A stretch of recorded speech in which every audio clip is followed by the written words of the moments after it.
This program is made possible by Anthem Medicaid. Anthem Medicaid is with you every step of the way. And Kentucky Legend, your everyday tradition. Hello everybody, thank you so much for tuning in to VolunTour Kentucky. My name is Randy Lanham, your host. I'm very excited today. I'm here in Knottsville, Kentucky, my hometown at the Knoxville Fire Department. I cannot wait to get my hands dirty and do some volunteering today. Thanks for tuning in.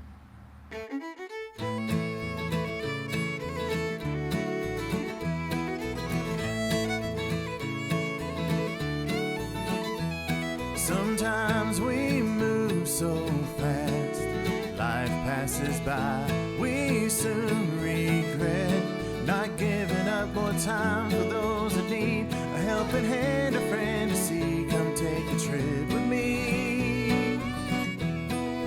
VolunTour Kentucky, VolunTour Kentucky. Kevin, thank you so much for meeting me here today. My cousin, Kevin, now just so you all know, this is my little cousin, but just grew up to be a lot bigger than me. So Kevin, thanks for meeting me here today. No problem. I have been waiting to film this show here at the Knottsville Volunteer Fire Department forever. Since I was a kid, man, I grew up, you know, my dad and your dad, my Uncle Warnie, always firemen and other members of our family as well. I can remember growing up and them serving right here in the Knottsville Volunteer Fire Department, and I always had a dream of becoming a fireman. Now, I never did that, but actually today, I get to be a fireman for the day. But anyway, thanks for your time. Let's just start by telling the folks out there just about a volunteer fire department. They may no telling where they're watching this show at, but you know, there's a volunteer fire department in their community, probably where they are living. Just tell us, give us an overall view of a volunteer fire department. Well, the first thing that I'll add about volunteer fire departments, we're always looking for unique individuals that have different skill sets that can come in and help our organization go further. Volunteer fire departments basically coexist from people that live in the general community that want to put forth the effort and the time to help their neighbors. Right. And what we're doing is an ultimate service to all that live in their geographical boundaries, because we're trying to help insurance premiums stay low. And with that, we have people who come in from all over our areas. Whenever a call comes in, they come in, we unite together as a brotherhood and work to try to solve issues. Many issues in the volunteer fire service, and it's just kind of it's a unique and awesome feeling to just be able to take somebody's bad day and make it better. No kidding. And try to put a smile on people's faces. You know, and that's something that I do remember when I was younger growing up.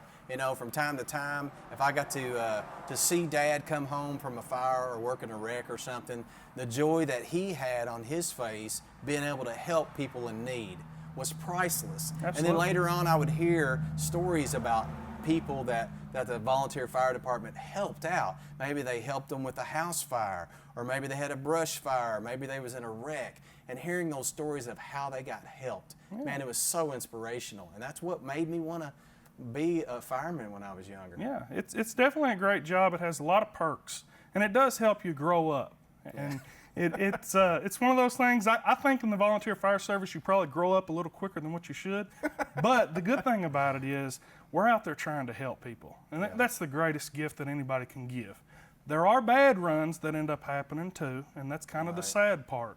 But the good thing about volunteer fire departments, and any fire department that is, the good far outweighs the bad. Absolutely. I tell you what, y'all do so much good work.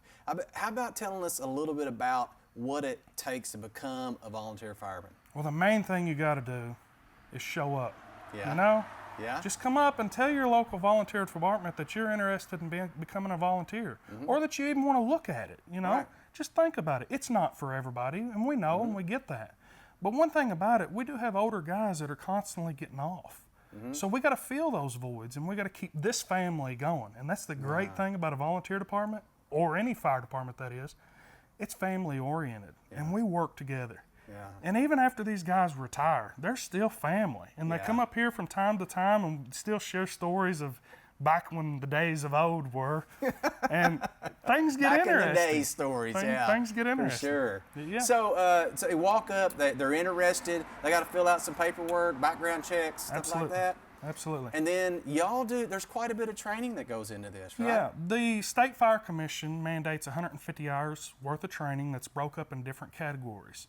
And once the firefighter gets those 150 hours, then they become a certified 150-hour level firefighter.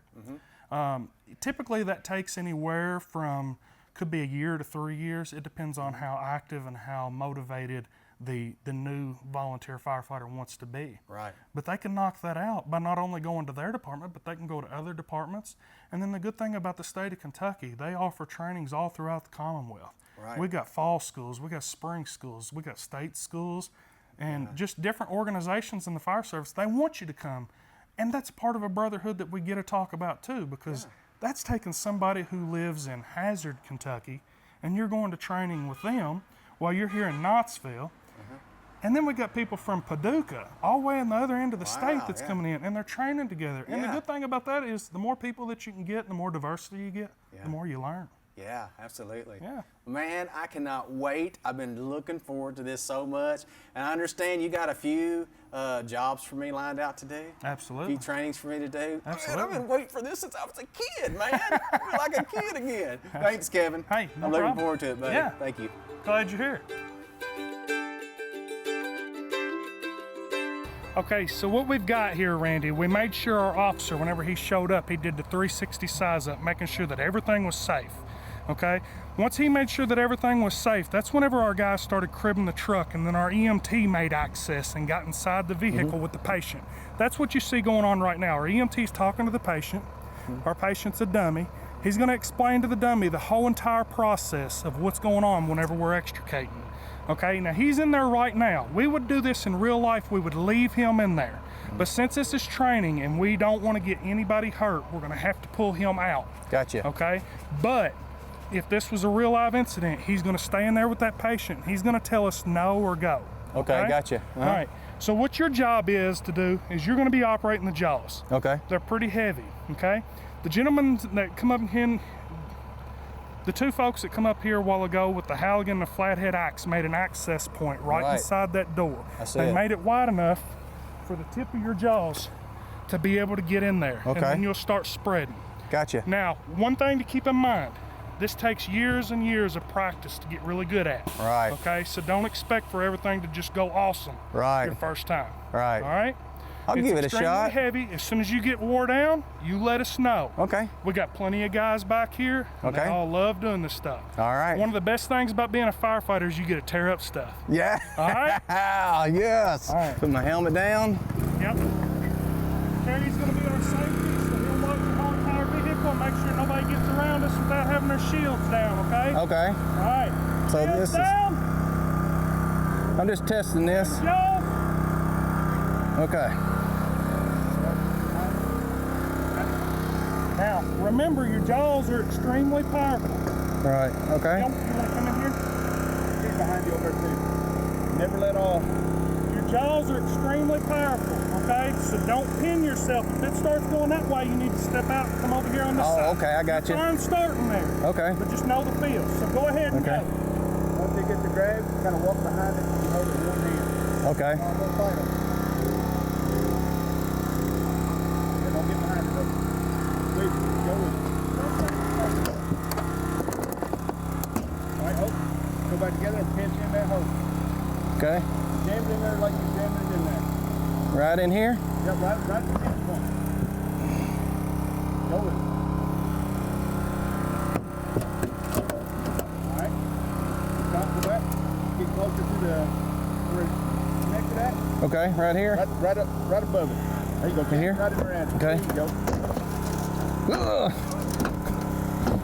Like that. Yep.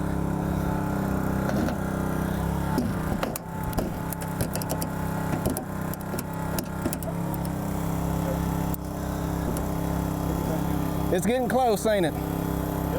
Right there. Cut it. We got to set a cutter. Okay.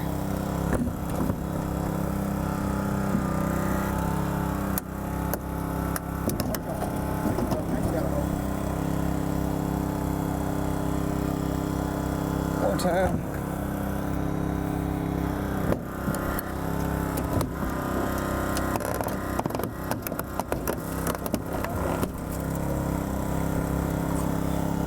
We need to cut her now. Okay, so we'll set those down. Okay. Probably behind the vehicle so nobody trips on them.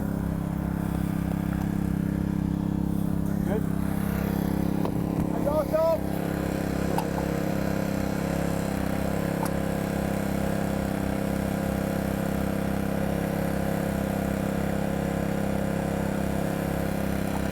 We'll cut it. Have at it.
That was pretty cool though. Them suckers are heavy, dude.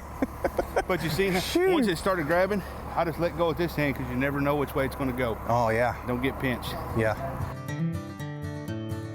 Quentin, man, thank you, man, so much for being here. I'm still hot and sweaty from all that training. It's hard work, isn't it? Dude, it was a blast though. It's fun. I love it. It was hard It's work, blast. but it's a blast. And I tell you what, you know, as I was doing it, I'm trying to imagine like, man, if that was a real person in there, I mean, how nervous and scared I would be, but what a fulfilling job it is to be a volunteer fireman and be able to help people in need like that. It really is. I love what I do. I And really you do. now you've been a volunteer fireman, but you're also a professional fireman now. That's correct. So tell us about that. You started right here, Knottsville Fire Department, right? I did. When I started up here whenever I was 16 years old. Yeah. So I started as a junior fireman up here, and I couldn't wait to turn 16 because it's when whenever that junior program came about, I was like, oh man, I get to start 2 years earlier. Yeah. So I couldn't wait for it. So that was like my biggest. I was looking forward to that just as much as I was driving when I turned 16 because this is what I live for. Now you are still, these few years later, you're still a young man, but these few years later, you're still a volunteer fireman here, right? Absolutely. So what you've done though is go on. This has inspired you to become a professional fireman. So tell us about that. It did.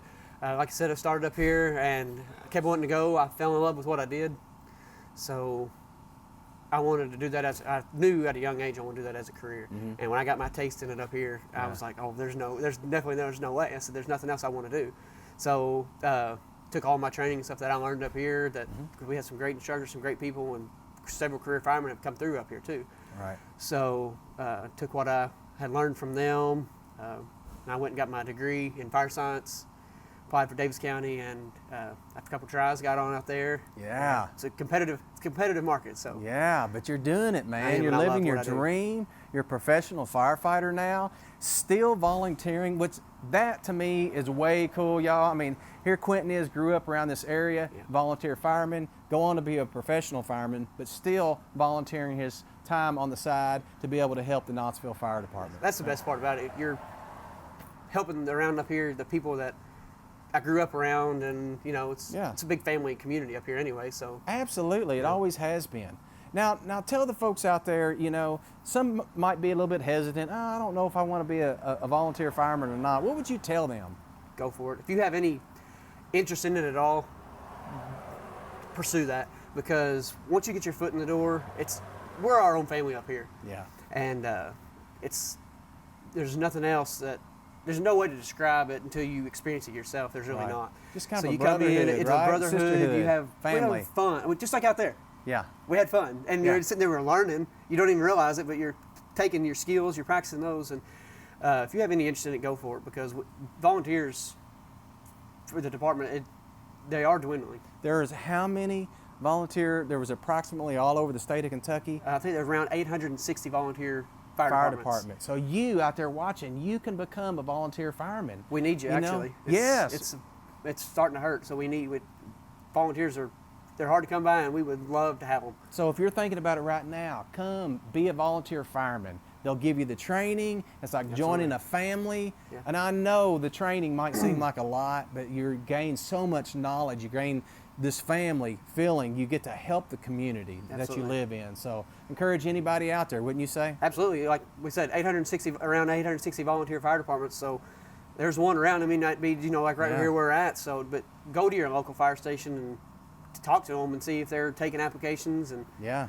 it's a lot of fun. It's rewarding, and there's no other feeling like it. There's really not. Well, I know I've had a good time hanging out here today. I'm still, again, hot and sweaty from getting out of that suit, but man, it was a blast, and I appreciate you all letting me hang out with you. Thank you, Randy. It I'm was glad you were up here. been a good time. Thanks, It's been a buddy. blast. Thank you.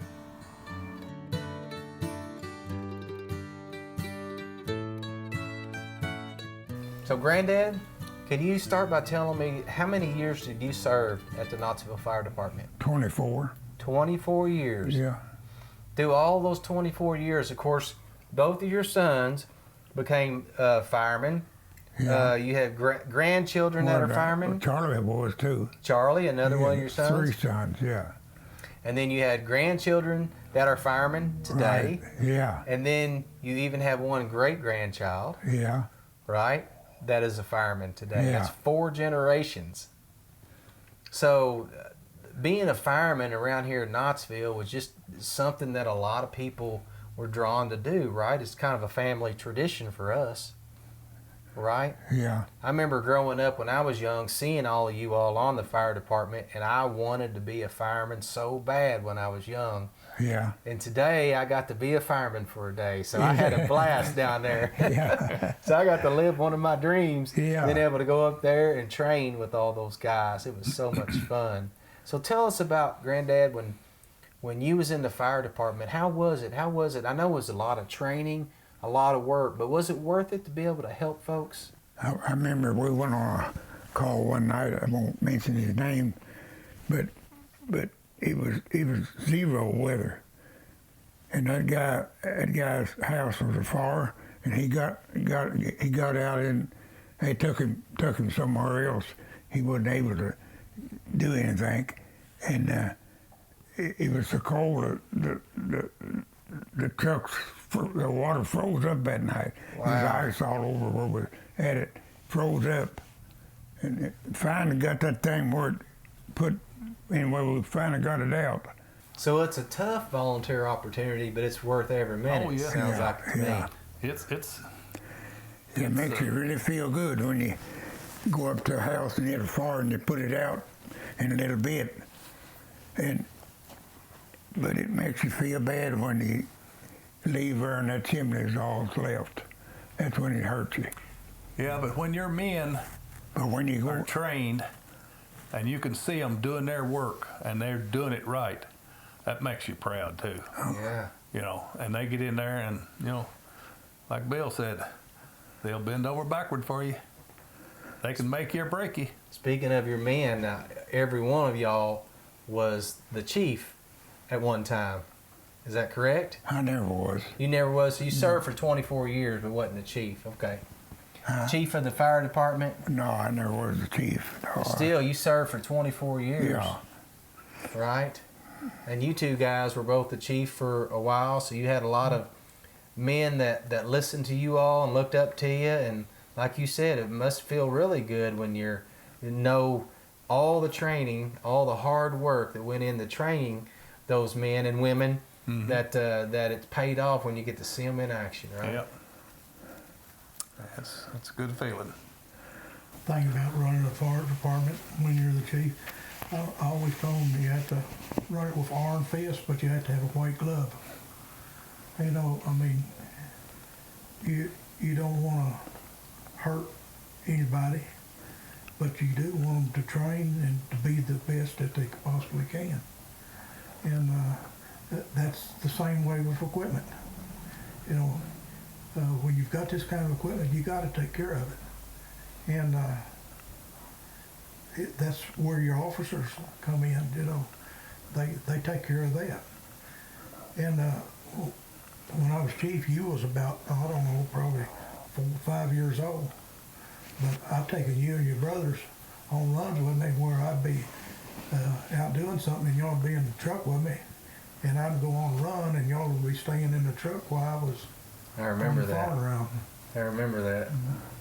That probably was part of the influence that I had wanting to be. I can remember sitting in that truck wanting to be out there so bad and be a part of it.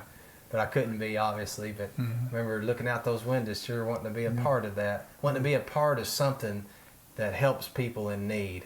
I mean, there's something, you know, we're called to help the people in need. And when we can do that, where there's so many different volunteer opportunities. And y'all made it clear that, to me anyway, that volunteer fire department, it ain't for everybody, right? No. It's not for everybody. It's a tough job. Yeah. But still, the reward it takes for all that time and all that training, when you finally get to make that run and you get to help, maybe even save a life, that's a big deal. That's a big deal. That's has to be very rewarding to be able to do that. Yeah. What I think about it too, you don't get a penny out of it. You don't want one. Right. You get the feeling. You get paid through the feeling. Yeah. Yeah. Absolutely. What would y'all tell anybody that might be watching? Maybe they're a little bit hesitant about. Maybe they think, well, you know, maybe I want to be a volunteer fireman. Maybe I don't. What would you tell them? Warnie? What would you tell somebody? I'd tell them to talk to one of the volunteers or one of the career firefighters. And, you know, you can air your feelings, listen to some of the stories. Some of the war stories, you know, can really, you know, they talked about when Clemmy had his accident, he was in Louisville. Well, they claimed he was talking out of his head about the stories he was telling about this little bitty town he was from. And the nurse told everybody, said, you know, he's hallucinating. He's just telling stories. And of course, Jackie stood up and said, no, he's not. That happened. They couldn't believe it happened in a little old town like we live at, you know. Yeah.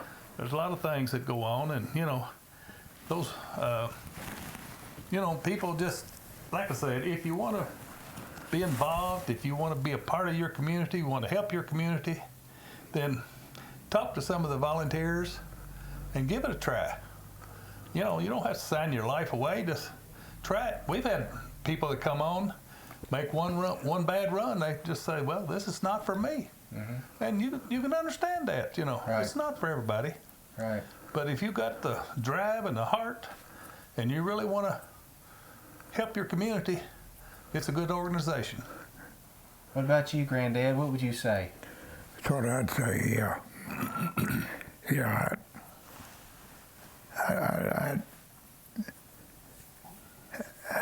I'd like to see anybody try it. They like it. They'll never regret it. Yeah. Dad, what would you tell somebody? Well, it's worth it just to see when you help somebody, or maybe, which I have never got the chance to actually say that I've really saved a life, but I've always tried. And if you do, look what you've done. I mean, you know, that would be something. And you're out there trying, and it's all in your heart. You're giving it all you can. So, I mean, that's got to be a good feeling. It's always a good feeling for me. Even when you boys would ride in my old pickup truck, and when we'd go real far, y'all'd sit there, you know. I'd pull y'all off the road, and then y'all might be sitting there for 2 hours in that old truck waiting for me.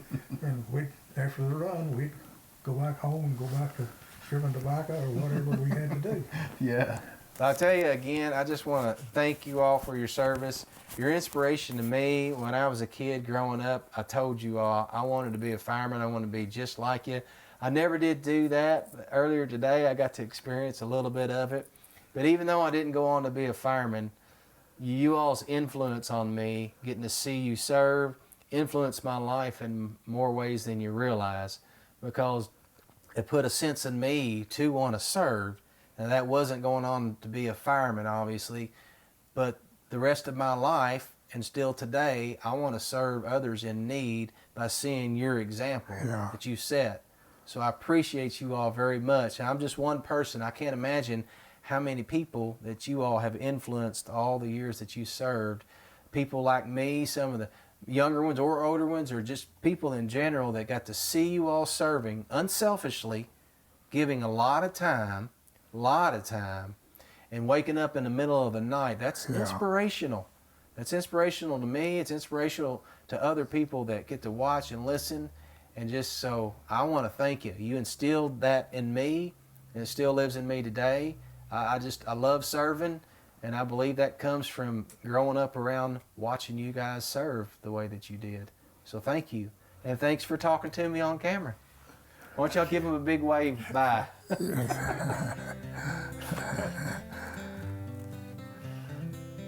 Thank you so much for tuning in and watching VolunTour Kentucky. I've had a blast here today at the Knottsville Fire Department. Been dreaming about this day since I was a kid. Thank you all for making my dreams come true. Thank you, Kevin. Everybody say bye. Bye. This program is made possible by Anthem Medicaid. Anthem Medicaid is with you every step of the way. And Kentucky Legend, your everyday tradition.